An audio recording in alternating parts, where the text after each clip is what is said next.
走吧。啊，现在我们去个小城子看看病。这两天又是很咳嗽、很流鼻，然后还喉咙还发出那种刺呼的声音。对。哎呦，走。刚开始以为就是捂就好了，结果2天了，3天了，还是没有啥效果。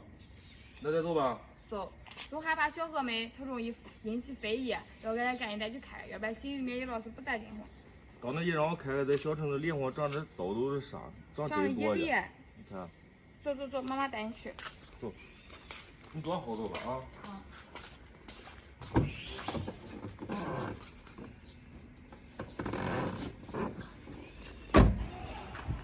刚刚在小城子检查吧，幸亏原来医院检查了，人家说橙子是呼吸道感染，如果说不检查拖的时间长的话，是非常容易引起肺炎的。然后也不要就听就说老人们说捂就好了，可有病了还是得赶紧去看。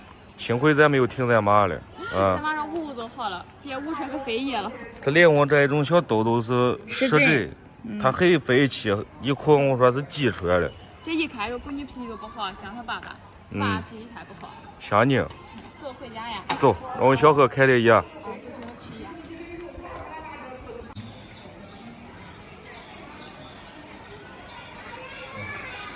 走吧，再。走。等我再去给贺买点一颗心吧。走。AD 也快没了。走。妈。哎。不是我说你了啊，今个连家都在批评呢。刚才去个小橙子看病了，人家说小橙子呼吸道感染，又给他开了一个药啊。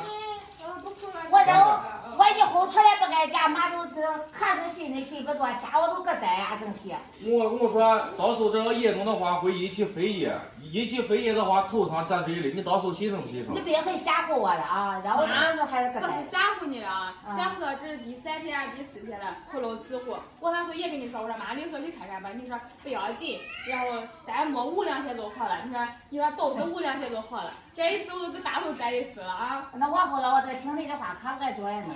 以后在小城子只要有毛病都该去看。我现在喝小的不是说他就是轻的有骨头过了，谁说都这严重的？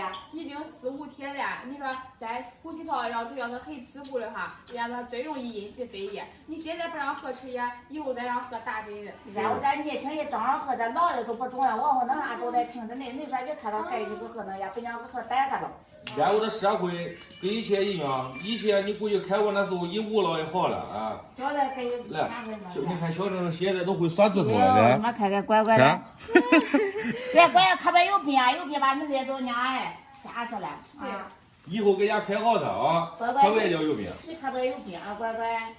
一天回去吃药吧。走去吃药呀。你这那一说呀，我家伙这一睡还没有事，不要紧啊，就下回咱有啥不得劲了，咱赶紧去看就出。啊，中。